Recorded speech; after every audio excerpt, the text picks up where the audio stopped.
sessions, so I hope I will be able to join the following ones. So the ask was towards me to give a short presentation on history of harm reduction and the role of communities. And this is a lot to say. Actually, I'm sure we could have a whole session only on that. But I try to be brief. I only have 15 minutes. And yeah, if there are questions afterwards, I'm happy to answer them as well.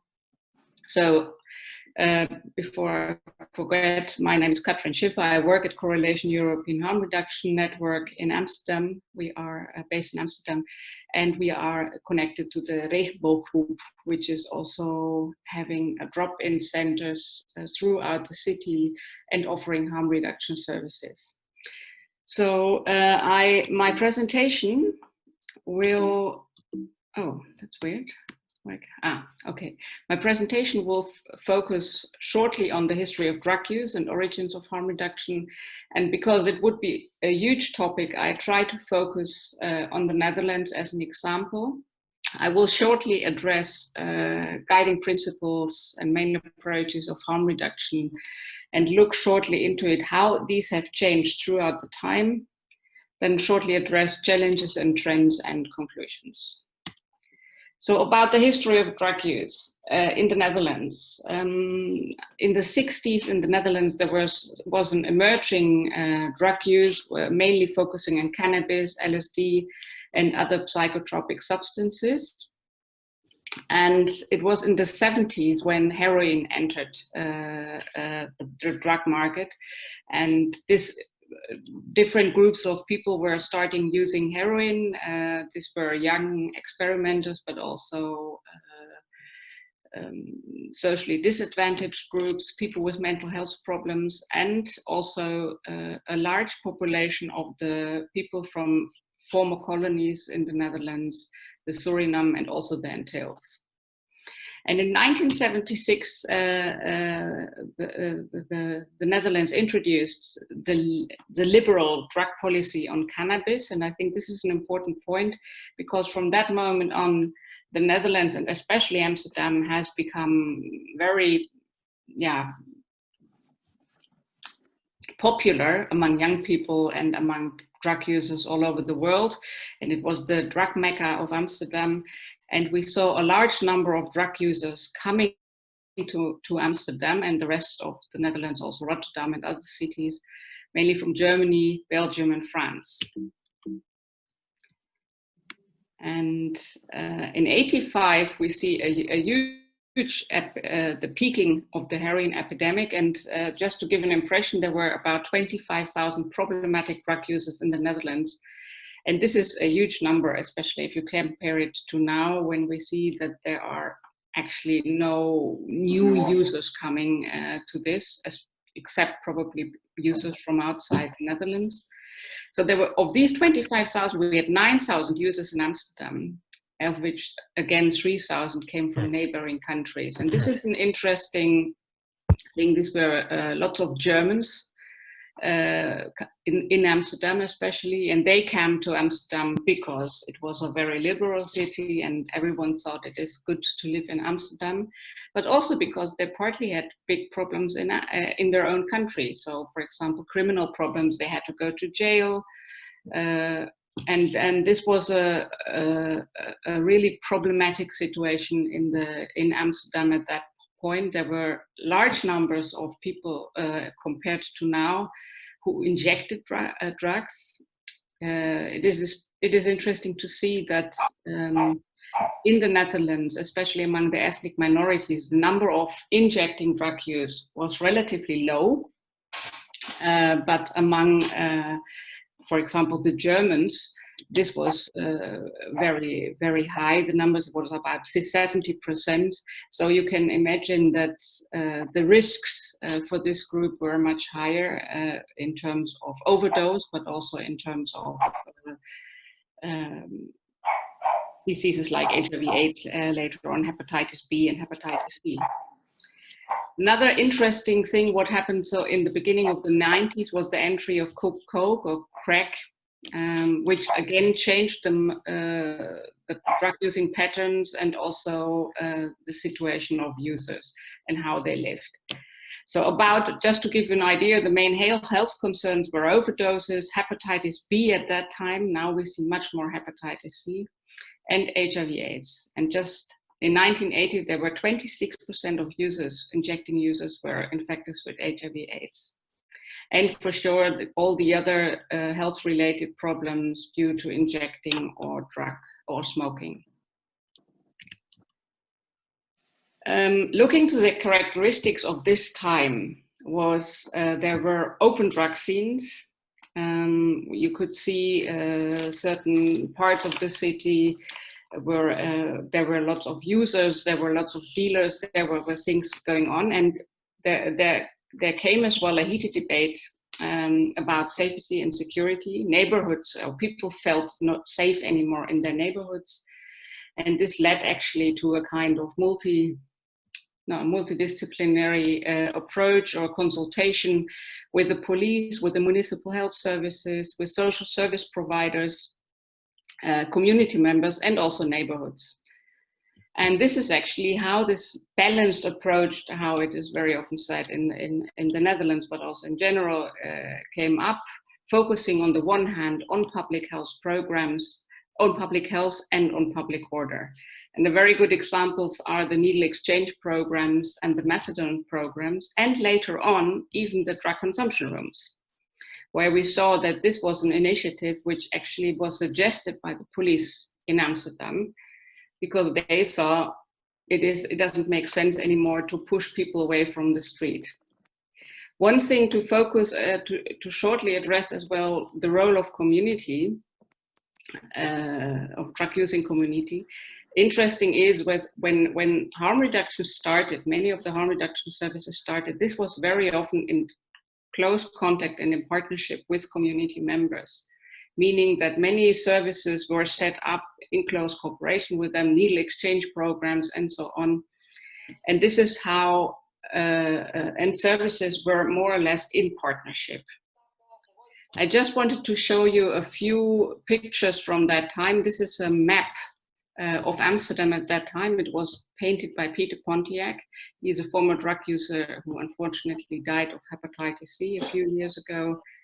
And you can order this map by mainline. And it just gives you an indication on what Amsterdam was for drug users. And you cannot see it really well because it's only small and you cannot zoom out, but you see in the right corner, for example, you see a fallen angel. This is where, this is at Central Station where the street prostitution zone was organized. And in the middle, you will see different points like the pill bridge where pills were being sold. But it's an interesting idea how the city was actually in the ban of drugs at that time. Another thing is, yeah, you see the different pictures. Yeah, actually I planned that different, that it zooms in. This one here on the right on top is the Zeedijk. This is a street which is now very fancy, with very nice little shops and very hip.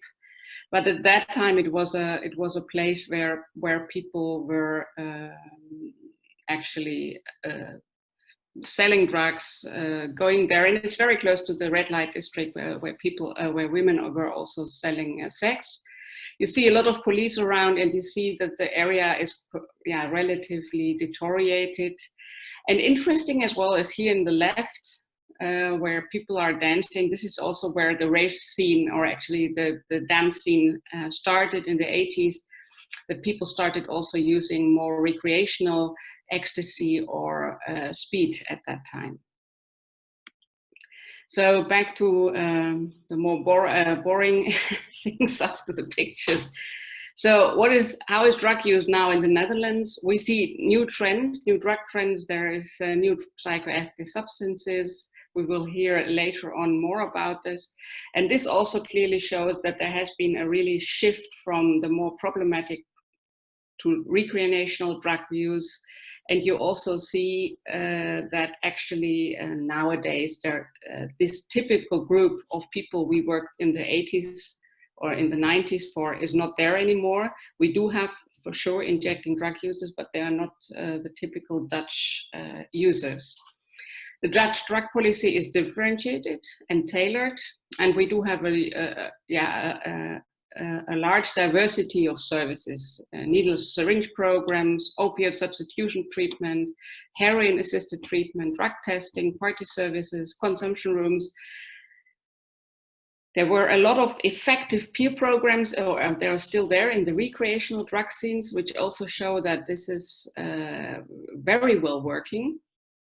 And interesting, which is probably not so much, which you cannot much see back in other countries, but harm reduction has become part of an integrated approach in most cities. And it has professionalized and is a part of a whole approach next to social integration, housing programs, and other services. And this is probably partly due to the fact that we see that actually the problems or the problematic drug using group isn't there anymore. There are problems, but drug use is only one small part of it. And while we have said in the beginning that the drug users were in close cooperation or partnership with the harm reduction services, we now see that this has become a bit less. Services has become more professionalized and medicalized, and people are now more involved with lived experience, let's say, to show and to make sure that the needs of people are still being addressed. I just, after this Dutch approach through history, I wanted to give you a perspective from me, what I think in Europe, what we see. We see countries with long history of harm reduction and traditionally good coverage of services. What I see, to say it very short, is that they rest on the laurels. They have professionalized and medicalized their services, and harm reduction has become an intervention just next to many others. And we also see that the approach and the harm reduction workers are less political. This is very different to those countries with a shorter history of harm reduction, less coverage and more problems. You see there are more grassroots organizations. Harm reduction is still seen as a huge achievement in the drug policy response. And there is also a closer cooperation between harm reduction services and community members. And also a stronger focus on policy and advocacy. Again, this is very narrow, and I'm sure there are lots of exceptions, but this is something we see in countries. So long history of harm reduction is the Netherlands, the UK, Switzerland. There you can see a real medicalized and professionalized approach, while we see in other countries, for example, Portugal, there you see a much more political approach. I shortly wanted to, this is not a complete list of harm reduction principles, but if we would say what is the essence of harm reduction, one of the things is acceptance of drug use and the acceptance of the choices of of people who use drugs, which means that you don't say you shouldn't use drugs, but you accept it. And how has this principle been affected throughout the time? We see that actually the idea towards abstinence comes back more and more. So also everyone knows that harm reduction works and is an evidence-based intervention. There is still the tendency to say, yeah, okay, and probably even an increasing tendency nowadays to say, okay, people should become abstinent at the very end. Another main harm reduction principle is not to be moralistic, but to be pragmatic and based on needs. That's still the case, but we also see that some policies are still driven by ideology, and we also see an increasing focus on public order and security issues. Evidence-based interventions, this is an important one because we always say we want that that interventions are evidence-based. There is much more evidence available now. This is a good thing. So there should not be the need anymore to collect so much evidence, but we still know that evidence-based doesn't mean that interventions are always implemented and policies are in policies.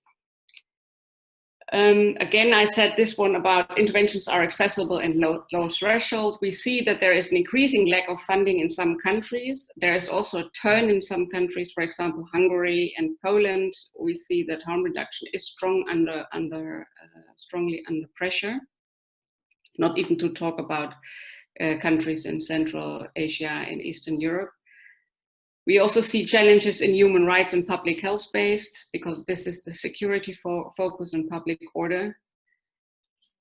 And when we look again to the community, I would say involvement of people who use drugs should be an essential ingredient of harm reduction. But we see that because this partnership approach in the very beginning has changed and has evolved in the years, there is also a problem about equality between community members and service providers, so-called professionals. And we also see that it sometimes is difficult for services to work in a good way together with community members, and sometimes they are only involved as peer educators to reach a certain group, but they're not involved in the development of services. So when you look to the challenges and trends throughout the time, we see the public health and public order problem. I think this is something which we can see throughout whole Europe, and which is not only applicable for people who use drugs, but we can see it also for people who are homeless. It's definitely a problem, and I think it is important that we keep focused and try to make sure that the public health approach remains, and that at least not the balance is going too much in the public order direction. The same is about the medicalization and the political engagement thing. I think it is important that we have professional services and pragmatic services, but we should not forget about who we are. Community involvement and professionals, more interactive and more cooperation is needed. Research and practice. I would like to go more into detail for this, but I think there's not too much time for that. But we see that there is more cooperation needed between research and practice, because nowadays research is too much focusing on its own field. And we see that many service or research activities are not really based on the needs of the people on the ground. And there is also, we cannot go too much in detail about that, the link between local and national drug policy. There are many initiatives on the local level which are not reflected on the national and the other way around. And I just have here the conclusions, which I said, just harm reduction is more than just an intervention, I think, and we should not forget about that. And I think it is important to train people also, especially in those countries where harm reduction is there for such a long time, on what harm reduction is. And again, the essential elements are balanced professionalization, may not overrule harm reduction principles, and the participatory approach. So I hope I was in time, actually. Not sure, but I'm available for questions, but also I think we probably continue with the presentation. Thank you so much, Katrin. I think you're perfectly on time. Congrats. Yeah, and I think there's definitely questions to discuss specific points more in detail. I would like to suggest that we go and continue with Roberto's presentation, and then we can have some kind of questions, specific questions on your two presentations before we split up for the breakout rooms. I think that kind of makes sense. Yeah, so Roberto, beautiful. I would leave the floor to you. Beautiful. Let me find my presentation because things are a bit. I was doing the breakout rooms while we were speaking, so let me find the film again. Yes. Share screen. Yeah, here it is. Beautiful. Oh, beautiful. Now I need to, okay, I'll do it in this way, as it's like doing in big screen, so everybody can see it.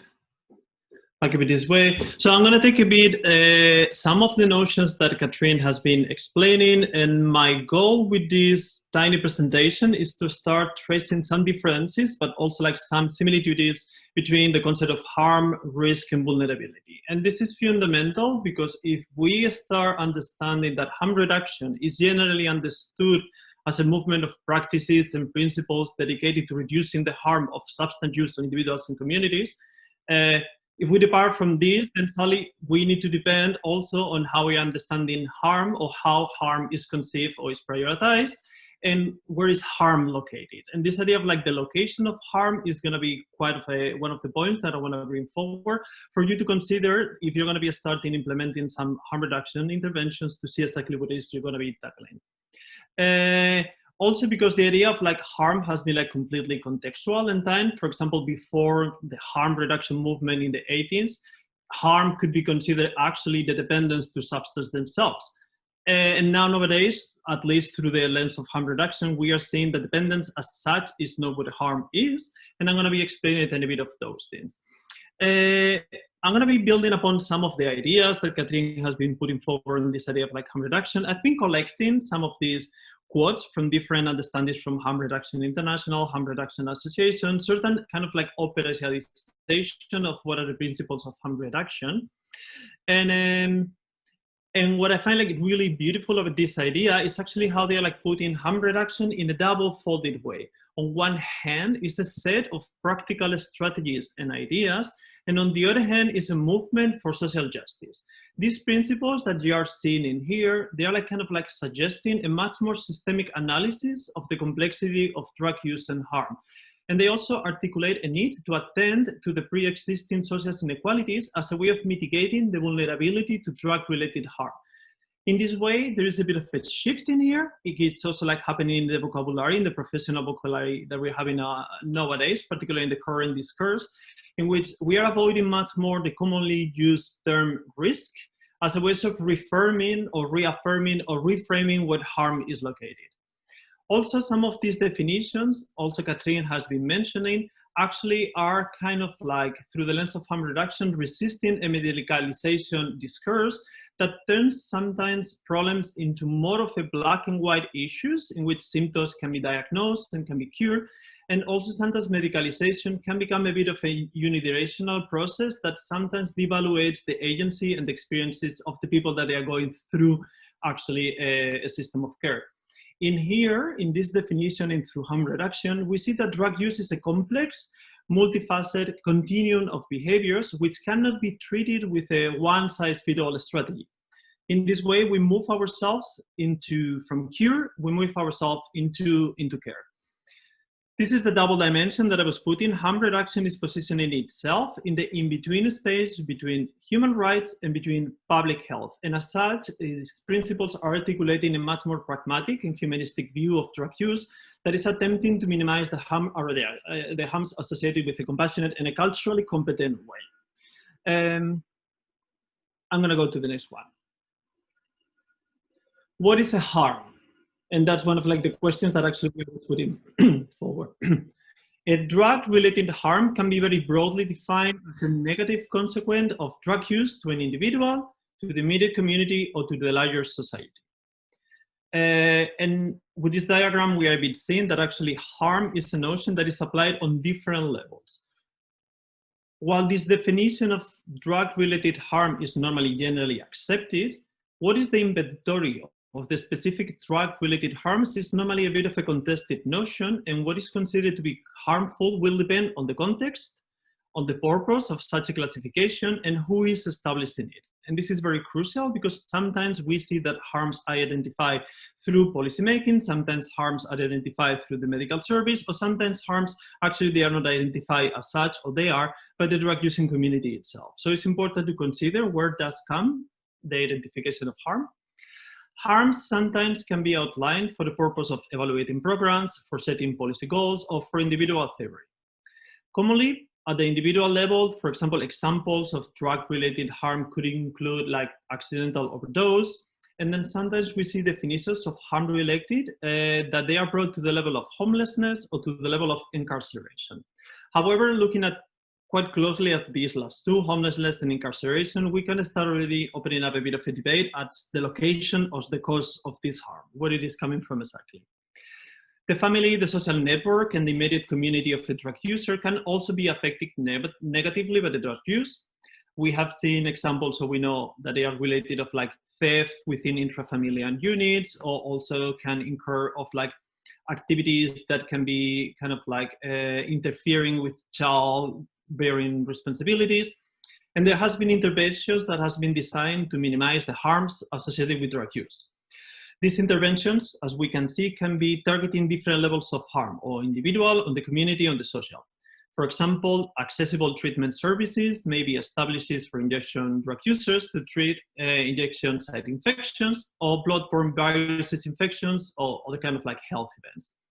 At a community level, for example, provision of childcare services or parent education or establishing of communities affected by drug use could be another example of intervention. And emergency accommodation or services for people experiencing homelessness, also they are like trying to seek to decrease the social impact of drug-related harm. As you can see, there is a bit of a clear overlap between these three levels, between the individual, community, and social, and all of these levels are feeding each other. This limitation, of course, has to do with this as a model, and then it's a bit of trying to impose like a grid onto much more of a changing organic network of interactions. However, this exercise of disassociating these different levels, however artificial, is a useful one because it can help us identify different gaps. And once the gaps are identified, areas for further research and targeting of interventions can be following up. Another example I'm going to be bringing you here, there is another, I'm very briefly going to present you this model, is the model of Thorley's model. This is also like another way that actually can help you when you're looking at the effects and the negative effects of harms.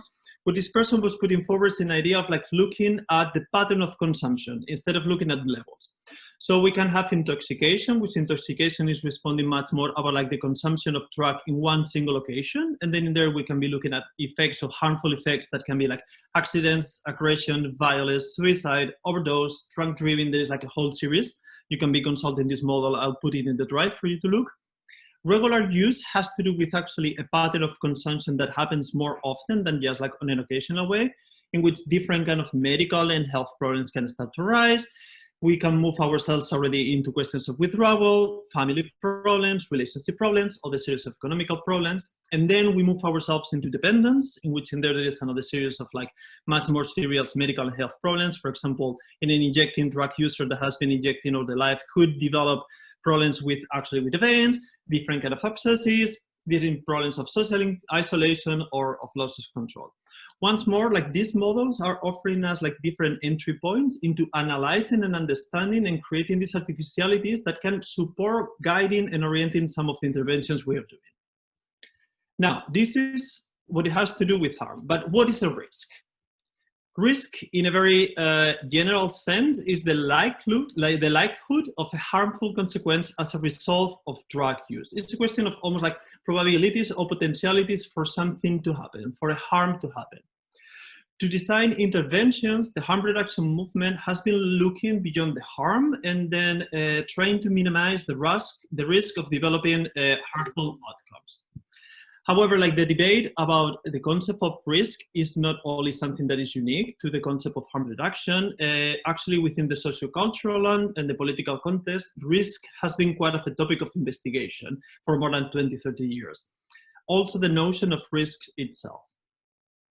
In harm reduction, normally what we are like trying to move ourselves quite a lot is to thread the line between an objectively quantifiable real risk that can be influenced by social and political forces, and also risk itself as a socio-political construct, because on occasion, sometimes risks from policy-making points can be used as a powerful tool to exercise certain kind of like power relationships with citizens. And this is also like something that we need to be very much aware. So for very practical reasons, we will define risk as exactly the potential for a harmful consequence to result of drug use. Also, we can be looking at this at the level of individual, community, and the broader society. For example, at the level of individual level, the use of unsterile injection equipment will place the people who is using it at the risk of infection of bloodborne viruses and other infections. For example, at the community level, like a high prevalence of bloodborne viruses will increase the risk of viral transmissions through the sharing of injection equipment. Or at the social level, for example, we could see how the restriction of the availability of clean injection equipment, for example, through legislation or lack of fundings to be able, will increase the risk of sharing injection equipment and therefore of HIV or hepatitis C transmission. Also, we see on the society that, for example, an unregulated illicit market of drug market will also increase the risk of accidental overdose through dosing irregularities or problems associated with contaminants. Needle and exchange programs are a good example of individual risk reduction programs because they are decreasing injection drug equipment sharing behaviors. And also methadone could be like another example that we have in here that actually is applied in a variety of national settings. Now, harm reduction is all about minimizing the harms and minimizing the risk, but where are they located? And there's like the $1 million question. For a while, there has been like quite of a discussion in which actually there was like the questioning of this idea that actually the risk and the harms are associated with the substances themselves. And then in here, we are going to be opening up like a whole discussion that we have to be taking into consideration the type of substance that is actually taken, what is the route of administration of the pattern of consumption, has there been any mix of substances, what is the purity of the substance, what is the amount of the substance. All of these, actually today we have like 3 fantastic speakers that they're going to be addressing some of these elements with you. But the question that arises when we are speaking about harm and when we're speaking about risk is it sufficient to explain associated harms to drug use if we focus solely only on the substances and we place the harm on the substances? And also this brings us back to the session that we did 2 days ago. When we focus solely on the substance, perhaps we are putting forward certain frameworks, like the ones where I have like the moralistic framework, or we have like the coercive or the medical framework, in which actually are putting forward all of the weight on the substance. And this leads and opens up a space for criminalization policies, such as the war on drugs, prohibition, and punishment, that they are characteristics of a supply reduction logic, that they are based on the assumption that drug use is a moral wrong and that the substance, so-called drugs, are inherently negative. So if it's not exclusively only on the substances, could it be that it's in the bodies or on the behaviors of the people who use drugs themselves? In here, we open like a different set of elements to consider. Like then we are considering physical elements, which is like, what is the physical tolerance of a drug of the body? What is the age? What is the weight? What is the mental health on the moment? Also, we open up the idea of like the skills. What is the experiences of using skills, drugs? How are these drugs taken? And this around here, there is like a lot of work that has been done, particularly in harm reduction, but not only harm reduction, also in prevention and in other approaches, in which the focus is on modifying the behavior of people who use drugs. And this has been proven like an effective strategy, as in being really able to create healthier patterns of consumption. But if we focus exclusively on locating the harms only on the behavior of the people who use drugs, there is a focus that actually the underlying rhetoric is one of health and care as an ultimate individual responsibility.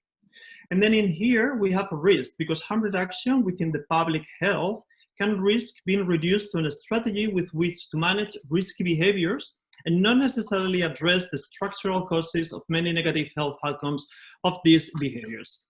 This is really interesting because only focusing on the behavioral patterns is also adding an idea that drug dependence is a biologic or some sort of genetic disease or some sort of like a social construct that requires treatment and rehabilitation in an effort to demand reduction. Still, this is focusing primarily on the individual as a site of pathology of harm by locating the solution for drug-based harm only in altering individual consumption and leaves completely the social structures completely aside. So there is something else that I feel we need to be looking at this. And this has to do a lot also with some of the discussions we're having at the moment with what is the relationship between harm reduction and for law enforcement, and actually is like order And there is, like, for example, like a lot of praise through some particular strands of the law enforcement that actually they are looking at harm reduction as a strategy which is ideal to tackle and reduce crime. And although the reduction of crime is something that can happen due to certain harm reduction strategies, harm reduction in itself doesn't, under this view, there is not a call of looking at examining how criminalization of drug users or drug use continues to increase the harm that they are faced with. And therefore, also we are only looking at one of the lenses through which this is happening. And this is the moment in which slowly we start opening up the door to vulnerabilities. Like risk, the idea of vulnerability has been explored in many different settings. For example, in development literature, vulnerability has been defined as the set of factors that they are limiting the ability to respond to an adverse event. In our interventions, working with people who use drugs, we are urged to consider the factors that they are underlying the risks and the factors influencing vulnerability to drug-related. Also, because one of the things that we need to be assessing, if we want to be starting to have certain behavioral strategies, we have to take into consideration that many of the decisions that they are made are highly contextual and depends not only on the effective qualities of how a person is, also on the understandings, on the policies, and in the rhetorics that actually are happening in the moment.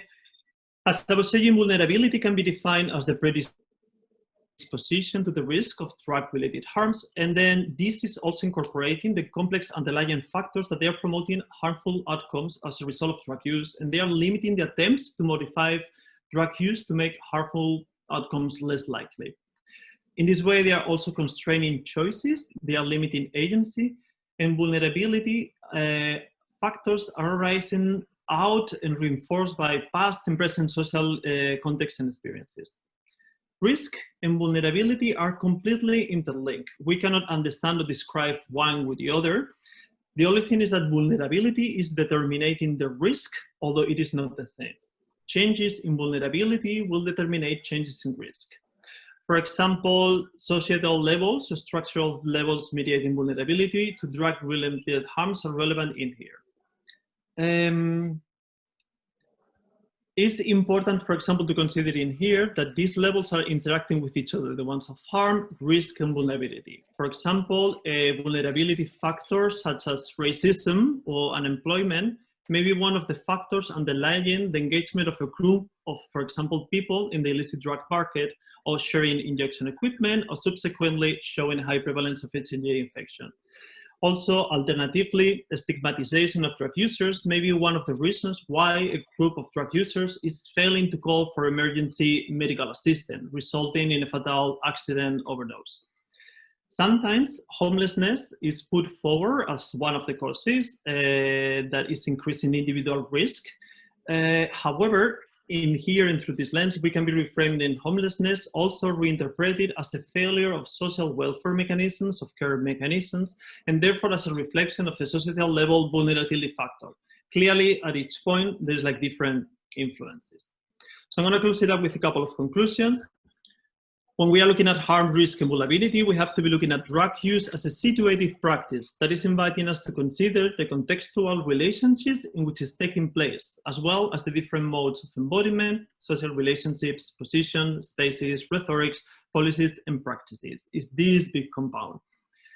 We cannot understand harm through a reductionist cost and effect model. Instead, harm reduction is inviting us to understand harm as an entanglement in which drug-related harms differ depending on settings, positions, levels, and temporalities. So interventions that we are going to be putting forward will have to take into consideration all of these different levels. It is not the same to be a person that is consuming drugs, that has housing, that has access to health, that actually doesn't experience any other level of social exclusion, that's someone that is experiencing homelessness, just to give a very rough, quick example. Vulnerability is not a characteristic of specific individuals or communities, and this has a lot to do with the rhetoric that is coming, particularly in policy making at the moment, that is actually very much important from the whole discourse of the states. Vulnerability is this result of structural factors which in return are mediating harms as a result of drug use. And then human rights, and this is like the part that is important in harm reduction. Human rights have an impact on drug use in two different ways. First, as a responsibility to provide services for all people, which can minimize the harms and risks associated with drug use. And second, the failure to protect, respect, and fulfill human rights obligations contribute to the preconditions for experiencing harms as results of drug use. And I'll leave it here if I know how to stop sharing here. Thank you so much. That was really, really interesting, Roberto. And I think you made really very important points, because at the end also we talk about drug use in settings of homelessness, that these vulnerabilities are very strongly, like, structurally determined factors. And I think it's, never enough to kind of really make that point and make us reflect on what can be done also to change the structures, right?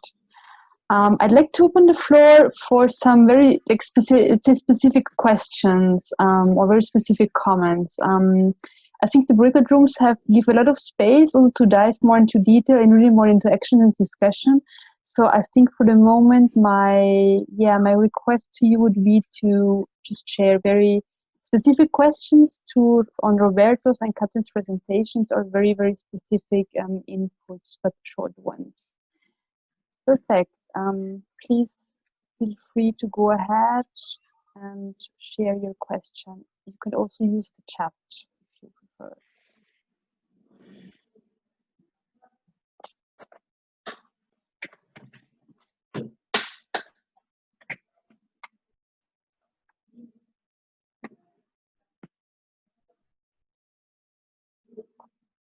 I'm not sure if somebody's preparing to say something.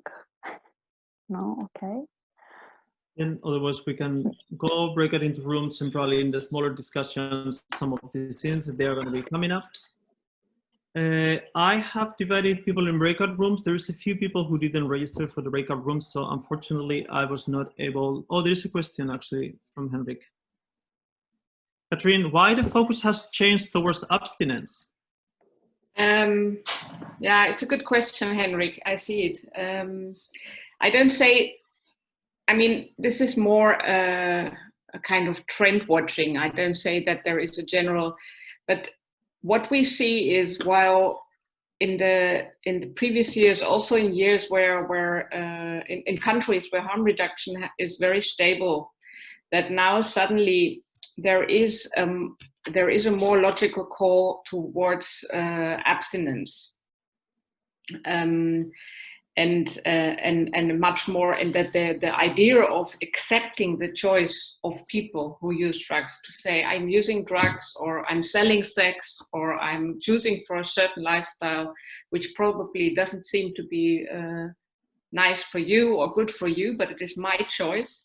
That this is a little bit lost, and this is partly lost, I believe, because there is no, some people, especially on the policy level, might have lost the idea of harm reduction, why we are doing it. And so it's not that I'm saying that it's more a trend, what I'm seeing more and more, that the moralistic approach is coming back, and the idea of abstinence. And it's not at all evidence-based or based on data collection. It's more what I see when I speak to people from different countries, and also to policymakers. But probably, Henrik, you have a different experience on that. Would be interesting to hear. Well, I think we have had focus towards harm reduction for some years, but there's if you talk to people outside our little world, I think we have a lot of people saying, well, it's another way to get people off drugs. So the way through the DCR drug consumption room was a road to treatment. Yeah. Oh, yeah. Yeah. So I always use this analogy where I say, well, if you go to a bar Friday evening, do you intend to be in treatment Saturday? No, you go there to have fun, and we have different views on what's fun and what it's not. So yeah,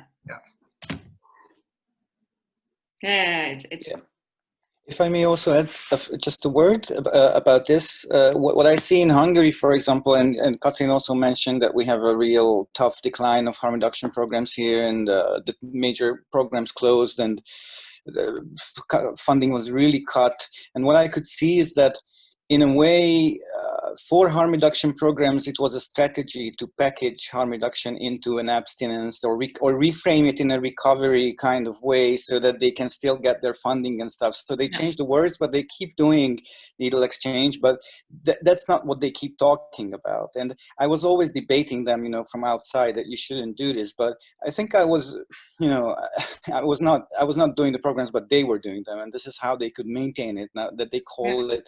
They always explained it that they do needle exchange so that they can get people to treatment. But, you know, after all, in the end, they were doing needle exchange, and that's how they could maintain it. So that's a very special situation, but it's also an addition.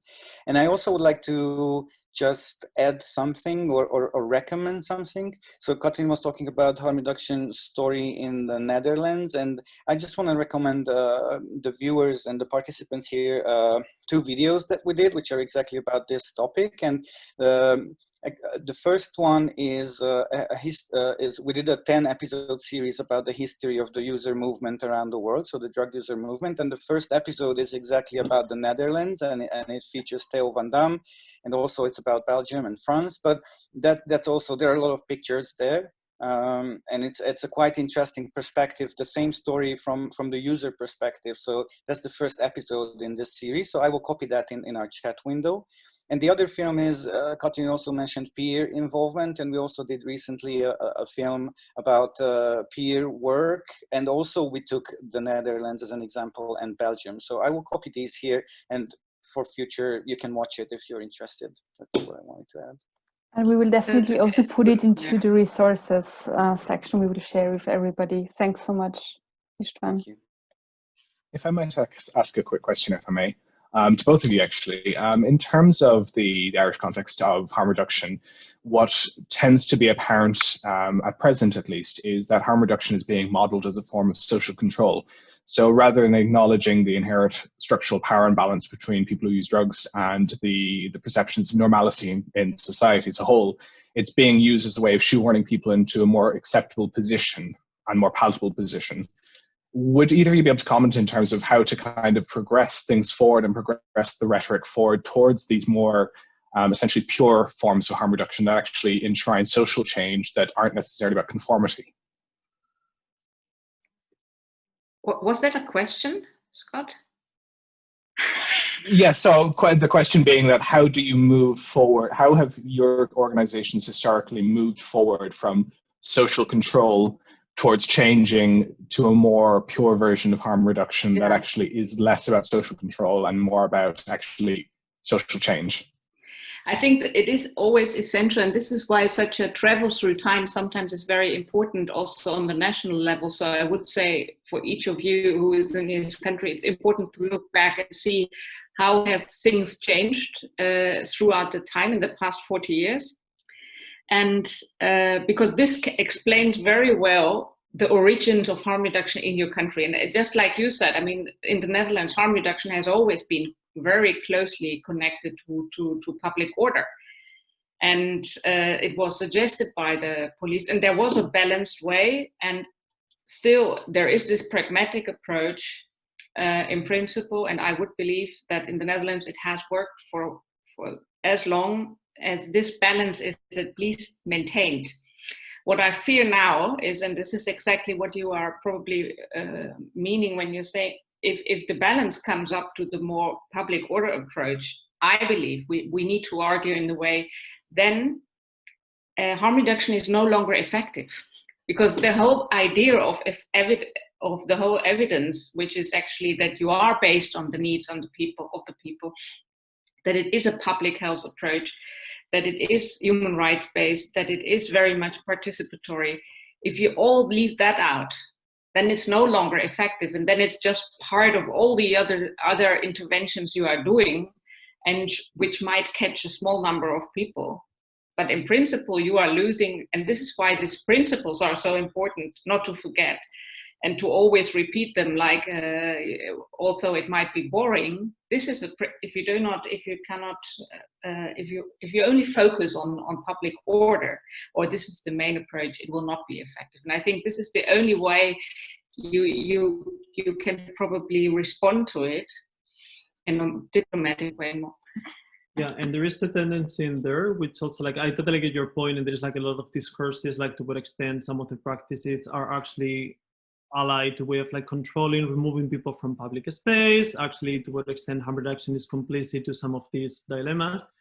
I think one of the big topics that we still have in here that is also like an old one that ensures actually part of what you're putting forward is like the idea of like actual meaningful involvement of people who use drugs in the processes that we are having. So as soon as you're having to the front and create a space for people who use drugs, you are ensuring that this idea of like normalcy already is contested on different levels.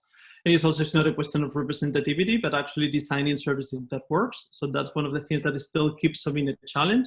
How do we involve meaningful? How do we make a space for it to happen? And then also like has to do a lot also like with keeping once more like the human rights. And I think at the moment there is we are in a beautiful, fantastic point, which actually through creating the idea of like vulnerable communities also is creating and opening up a space in which we are looking at the intersections of exclusionary patterns, and they are starting to complexify things in such a way in which we cannot talk about drug use without talking about homelessness, without talking about sex work, without talking about, and this is also something that is going to be pushing this math forward, like complexifying it, complexifying and complexifying and complexifying, which we will touch on session number 4.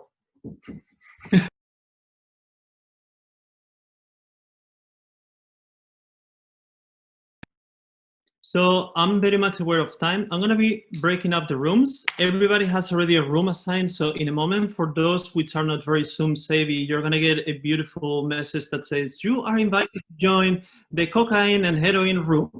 Follow that path. There is a few people who didn't do the breakout room. So you will stay in this main room, and then I'll just ask your name and I'll send you through the interwebs to any of these amazing rooms. And then see you all after those conversations. Catherine, Ruth, don't forget to record the session. Thanks. Hi. Hello. Hello. Great. Hi.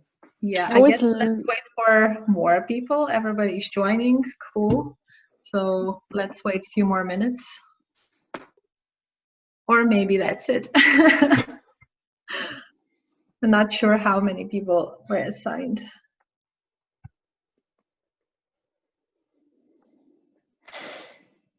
Welcome everybody. Eliza, I think I have to ask you for a favor, because actually I started recording as of the beginning of today's session. Okay. And so I cannot do another recording of this session in the breakout room. Yeah, I guess I can do it. Could you do, I'm just wondering, I guess I have to make you, but you're not the co-host, huh? Okay. I am a co-host. You are?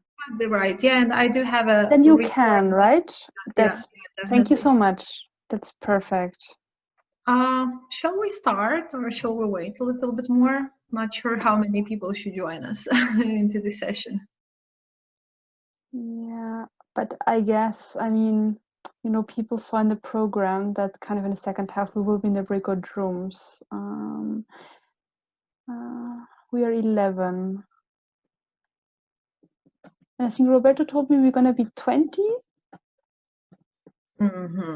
Yeah, but maybe not everybody joined, or maybe at some point they will join. So, okay, maybe my suggestion is to start this session. And anyways, in the beginning, there's just like introduction, whatever. So maybe people won't skip like the super important points, because we will dig it a little bit later. So, okay, so I'm starting recording. Yeah, just a second. Yeah, so it started. I hope so. Yeah, it will be somewhere saved. I'm not sure actually where it will be saved. I'm sorry for these technical issues. Maybe we will share it with the participants. Yeah, when you close, sorry. sorry, go ahead, Ishan. Yeah, so just when you close the record, it will give you the folder, so it will tell you where it is. Okay, cool. Yeah, okay, cool. Hopefully, fingers crossed. Because it was not written that it's on my laptop, so I'm thinking maybe it will be recorded then into the cloud, but whatever. Yeah, let's check later. So anyways, welcome everybody, and thank you for joining our session on new psychoactive substances. Actually, I'm not that much aware of whom we have here, actually. Like, I know that today we are having a training with people who are working like with people, so social workers, but I'm not sure like what's your background. I don't know if there is a, yeah, there is a chat. Could you please just, I know, write down your social worker in the harm reduction services, or like in what kind of organization, like where are you working? So then I will see a little bit more about what exactly I should also focus, because to be honest, about new psychoactive substances, there is like loads of things to say. Like I can share like really loads of information. So yeah, so it would be nice just to focus on the most important points, and I will share my screen now with the presentation.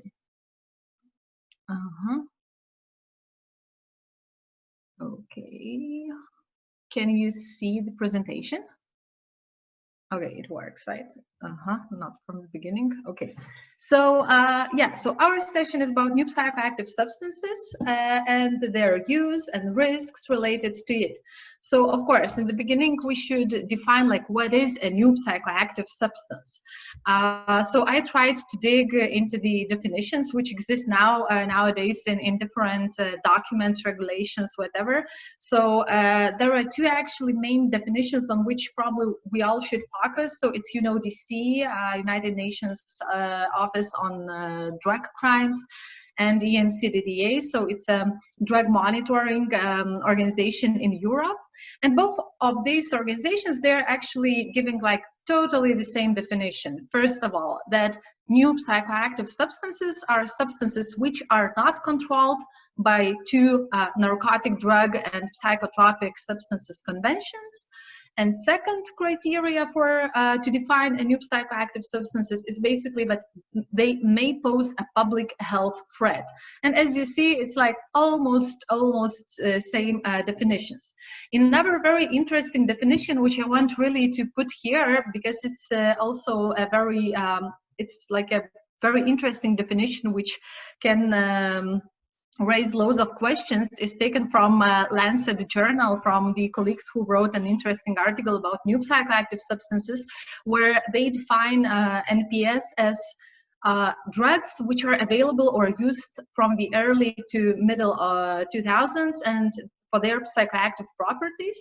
And then again, that they are not scheduled under the lists which are under the conventions, or they have been listed since 2015. Because, for example, if I would ask you, do you know the substance ketamine, or I know methadone? Is it a new psychoactive substance or not?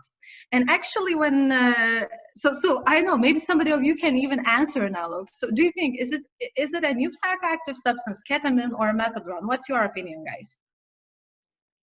I guess ketamine is not, and methadone is. Okay. I suppose. I would have been of the similar opinion that ketamine no longer is one where methadone still would be new enough, along with things like the other synthetic cannabinoids. Thank you.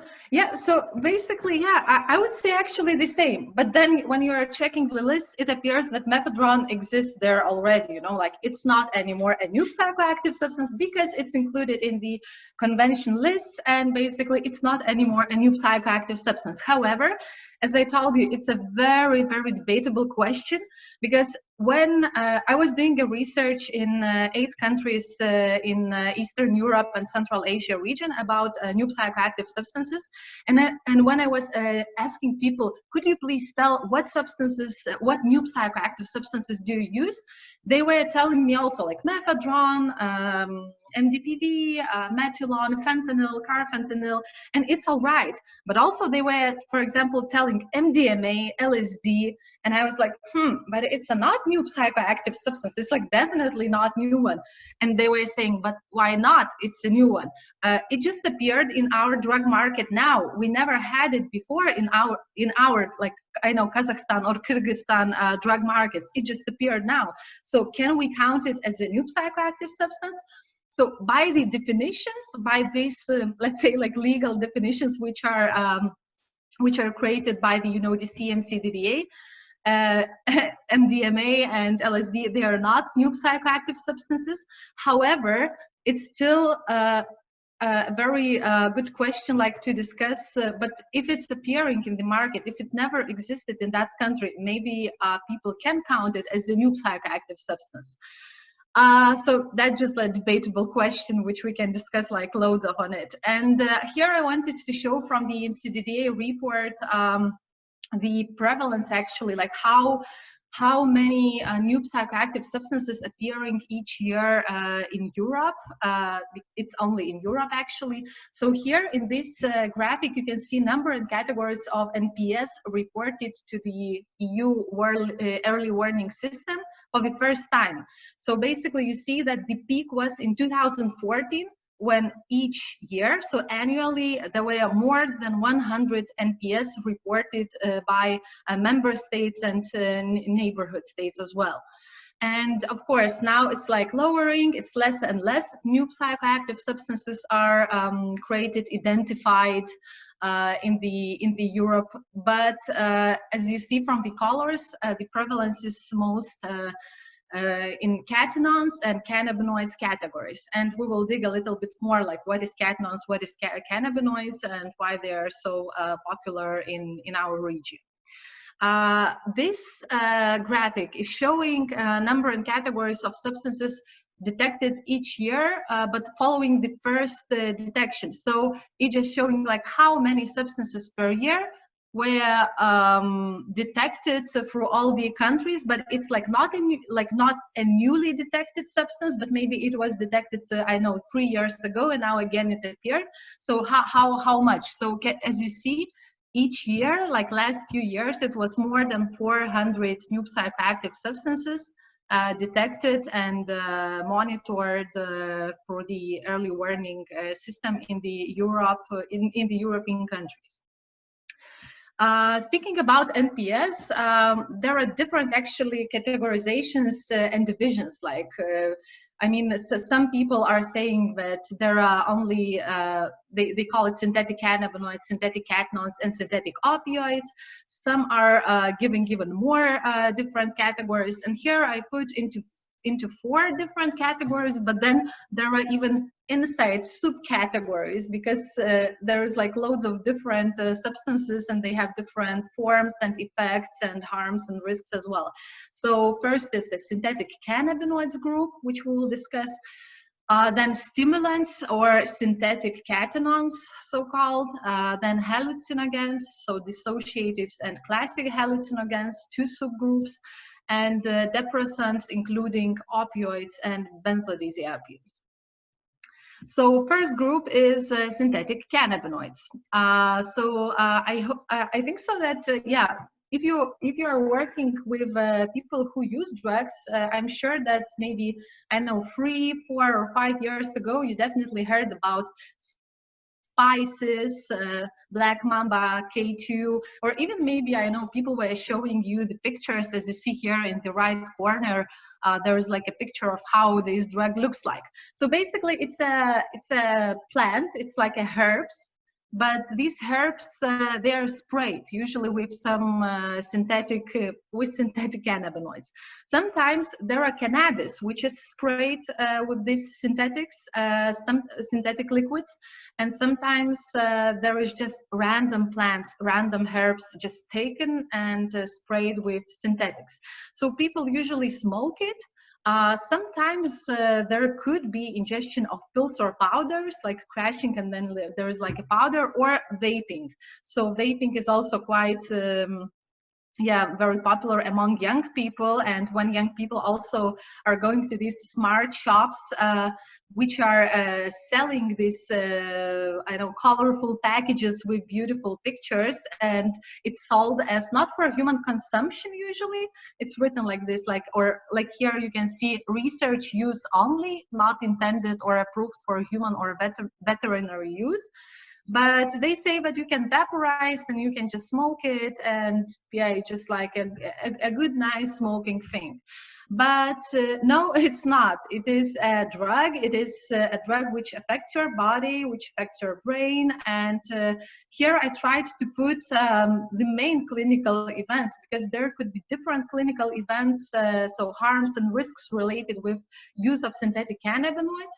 So if we speak more like on the positive side, we when we speak about synthetic cannabinoids, we always should think about synthetic cannabinoids as substances which are mimic cannabinoids. So cannabis, marijuana, hashish, or something like this, plus having some extra not intended risks, not planned, I know, consequences, etc. So as cannabis, synthetic cannabinoids also, they can elevate mood, person feels more relaxed, there is like altered perception, there could be some very small, even like hallucinations sometimes, but like very sometimes. And then starts the, let's say, like more negative lists of consequences and risks related with use of synthetic cannabinoids. So it's very much related with mental health issues. So it's something like a psychosis, anxiety, panic attacks, person just is in disorientation, can't understand like where he, she is, what's going on around. As well, synthetic cannabinoids they're related with like chest pain, people are starting to feel a chest pain, heart palpitations, heart stroke, seizures, delirium. In some cases, there could be even renal dysfunction or acute kidney injury, respiratory distress. But when we speak about these cases, it's more related than with overdoses.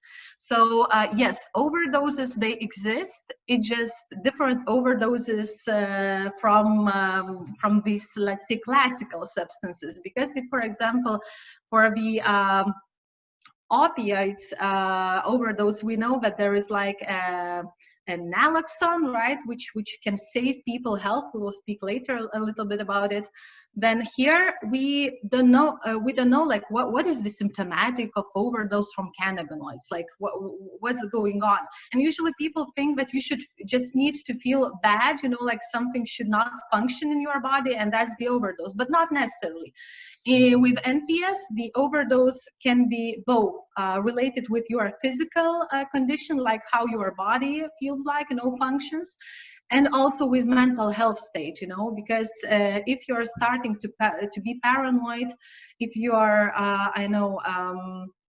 if you are anxious or your panic attack is starting, it is also counted as overdose or just like poisoning. And then a person needs probably help to calm down a person or to do any other harm reduction strategies. So risk of overdose exists, and symptomatics of overdose is basically toxic reactions, seizures, kidney damage, elevated blood pressure, reduced blood supply to the heart. And that's why it's always suggested like to call the ambulance, or if you can do it yourself, then just calm down person, to give a water to drink, right? Water with lemon, sometimes with sugar. So it depends like what do you have around you. And yeah, as I mentioned, people who develop synthetic cannabinoids drug abuse, they basically can be diagnosed with dual diagnosis. Dual diagnosis means that I have a drug dependence, and also a person has a mental health disorder. So a person probably needs to visit both drug dependence center where they can get a treatment there, and then also psychiatric clinics or psychologists to get like a mental health treatment, or antidepressants or other pills which are needed. In our group, the second group of the new psychoactive substances, it's a stimulant NPS, or so-called synthetic catechins. Here I mentioned just few names, which are the most popular ones. So it's like bath salts, methadone, or such so-called meow meow, or for MMC in the streets, metulon, alpha PVP, flaca, as well, sometimes called MDPV. So these substances are usually also sold out in the as a crystals or as a powders, could be as a tablets, liquids, anything. And usually they're swallowed or snorted. But here in our region, like in Europe, yes, they're swallowed and snorted. However, like in other regions, like where I was, for example, doing a research, most of these substances, they're injected and smoked. So that's again a huge risk, and it's a risk of HIV, of hepatitis, and other infectious diseases, as well as sexually transmitted diseases, because it's a stimulant drug. So stimulant drug means that a person also have like increased sex drive. Person can practice chemsex, slamming, as well sharing needles, syringes. So all this increases the risk of different infectious diseases. Speaking about clinical events, again, there is like increased alertness, energy, person feels very confident, sociable. Person doesn't want to sleep, because these drugs are keeping all the time person to move on, like to do something, you know, like to use more drugs. As well, actually, the tolerance rate of using these substances is growing pretty fast. Like if the drug is finishing, then a person needs more of this drug. Because when I was trying to ask people, so what's the dosage? What's your daily dosage? Like how much do you need of the drug, you know, like per day? And then the only answer which I received was, I'm using until it's finished, and then I'm going to find more, because you don't have a dosage. You are just, you know, like continuing. It's like the tolerance, there is something in the brains working, but and telling you that you need to get more to continue to do it. That's why sometimes per one night people inject from 25 to 50 times. So it's injections, 25 to 50 times injections per day, per night could be. Because also the euphoria doesn't last so long. It's usually like 30 minutes, 1 hour, and person, of course, wants to feel it, and then just repeating, injecting or smoking the substance. As it was mentioned with synthetic cannabinoids, here also could be loads of mental health issues, and even more than with synthetic cannabinoids, like panic attacks, depression, insomnias, reduced motor control. Person can't move as he or she wants, you know, like sometimes the body just doesn't listen to a person. Muscle spasm and tremors, psychosis, serotonin syndrome, seizures. As well, there could be suicidal thoughts, and it's very much related actually with these paranoias. Like I don't know how it would be actually interesting maybe to make a research and to compare the countries which don't have a repressive drug policies and countries which have a repressive drug policies, and how people are how their paranoias are developing. Because in the countries where we did a research, all of them are basically with repressive drug policies. It means that people are persecuted, put into prison for a long time just for use of drugs and to having it in a small amounts. So people, when they are using these stimulants like synthetic catechins, they are starting usually to paranoid about that the law enforcement, like police is coming to my flat.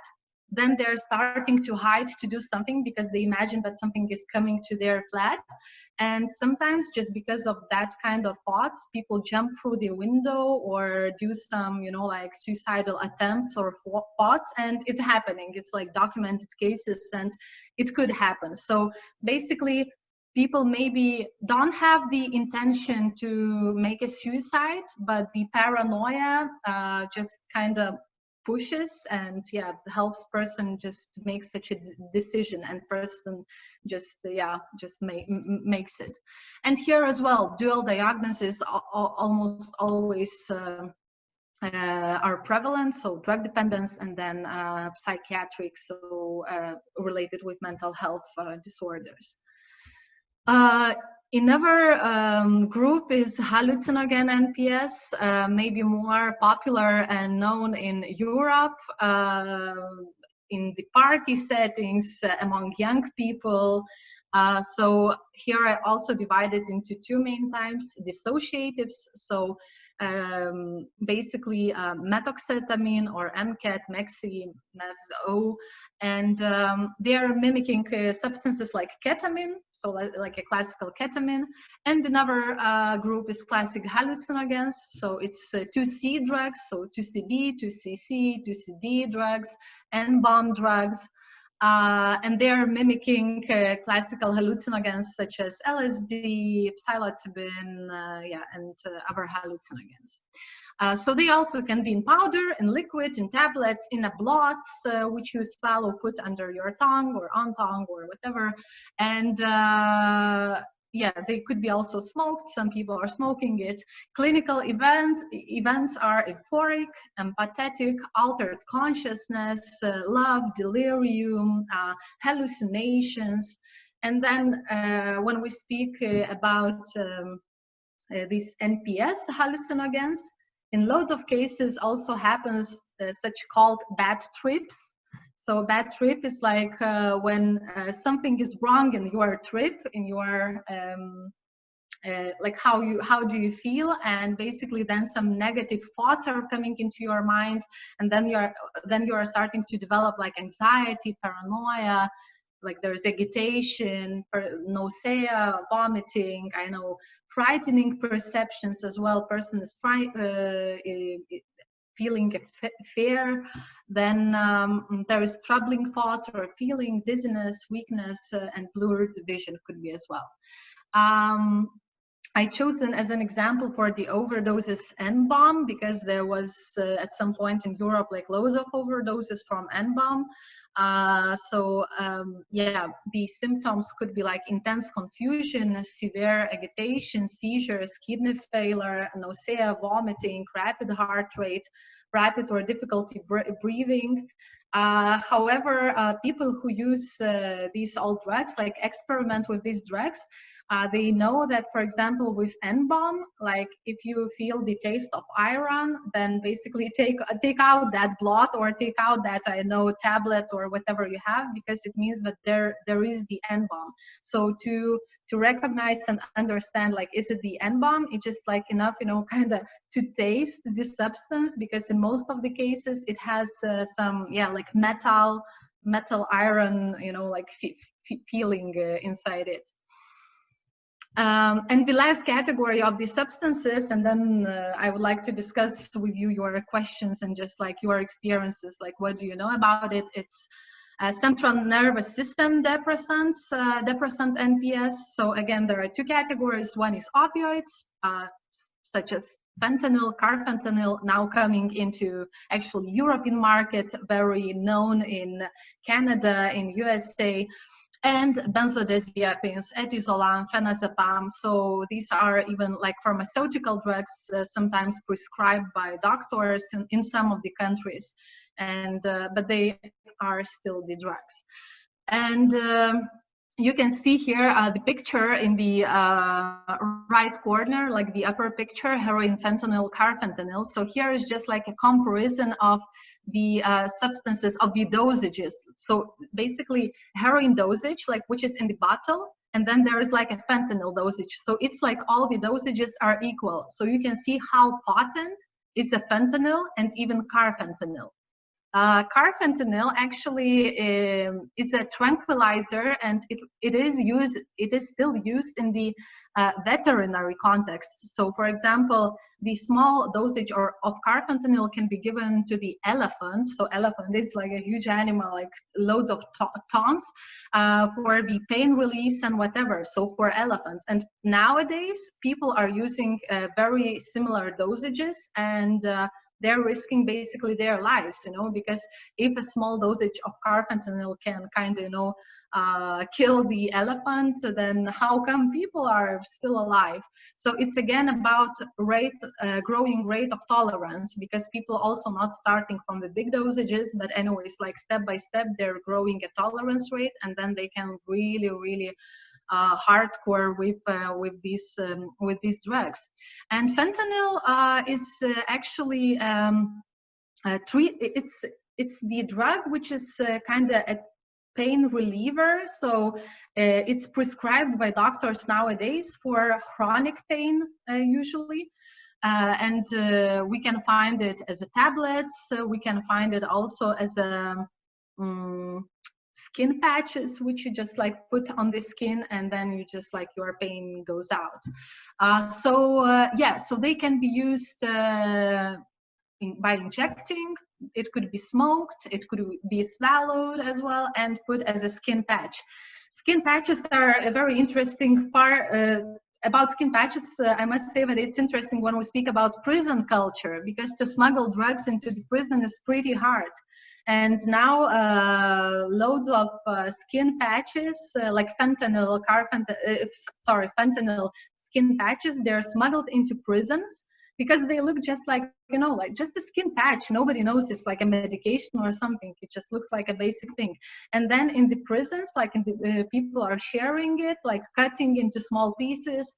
They're cooking it, you know, like putting into waters and getting out all the substance which is inside the skin patch and then injecting it. So it's again like very interesting drug scene going on in the prisons nowadays. Clinical events. So as I told you, it's a pain relief and sedation. It's a respiratory and CNS depression, respiratory arrest, reduced consciousness, disorientation, delirium, hallucinations, could be sometimes anxiety, and very sometimes aggression. When people overdose on fentanyl, it's very important also to have a naloxone, because naloxone is helping not only from the classical opioids like heroin, but also helping people who overdosed from carfentanil or fentanyl. It's just more about to have more of the naloxone and put person like a little bit more, inject more naloxone or spray more naloxone, because naloxone could be sprayed like nasal spray, or could be injected one. Yeah, and the last slide actually about harm reduction strategies, like what do we need to help people who are using new psychoactive substances, how we should respond to all this. So here I'm more concentrated on like social health responses. I was not concentrating on the law enforcement or human rights, but colleagues mentioned, and it's also definitely important part. But yeah, first of all, it's like access to naloxone. So it's, as I told you, is a medication used to reverse the effects of an opioids and synthetic opioids as well. And nowadays, access to naloxone, I mean, like maybe for, I know, for some of you, it sounds like, oh, so it's easy. Like we have it in our countries, you know, like we just can have it, I know, keep it in our bags or whatever and help person. But actually in most countries, access to naloxone is very limited one. And even people who use drugs, even they have no access to naloxone. Even those who are using drugs, they don't have the access to naloxone. So that's why we are telling that it's very important to advocate for community-based access to naloxone. So communities like of people who use drugs, like our peers, are having naloxone and can help to overdose person at any time. Supervised injection facilities, it's again one of the harm reduction strategies, which is definitely like lowering numbers of fatal overdoses from any of the drugs. It doesn't matter, is it like injecting? Here I wrote supervised injection facilities. However, we can speak even about drug consumption rooms. So it means that you can come there and not only inject drugs, but you can smoke it, you can snort it, you can, I know, inhale it, and use it in any method you want, but you are staying in a safe place and in a place where there is a nurse or a peer who, in case of overdose, can come and help you. On and off-site drug checking services. This service is needed for people to make informed choices and informed decisions about what they are using, why they are using, maybe to lower the dosage of what they wanted to use, and understand like what kind of substances they are using. Comprehensive drug education. So if, for example, a new psychoactive substances are appearing in the market and people are starting to use it, but they don't know what is this, what are the risks, how to respond to the overdoses, then there is like a huge gap, because loads of people can die, and also there could be like very serious consequences. So comprehensive drug education is important both for harm reduction service providers, but also for people who use drugs. Clinical management and protocols, it's more related to treatment than sexual health settings. This is more related to MSM community as well, to men having sex with men community, right? Because the community is more maybe closed, and it's always great to have, separate nice settings where people can come and get non-judgmental information, suggestions, advices on drug use, on their sexual health, and etc. Low threshold settings and drop-in centers where people can take a rest, go to get sterile injection equipment, and even not injection equipment. It could be other drug use equipment, like for smoking, for snorting, peers involvement, because people who use drugs, they really trust more peers, so people who have similar experiences as they do. Psychosocial support, integration of psychologists, psychotherapists into the harm reduction teams. Usually harm reduction teams, they have doctors or nurses, but they don't have psychologists or psychotherapists who could help, especially people who use new psychoactive substances, who have loads of mental health issues. And pharmacological interventions, so it's again related with treatment, but also with prescription of antidepressants, or sleeping pills, which are usually used by people who use NPS. So that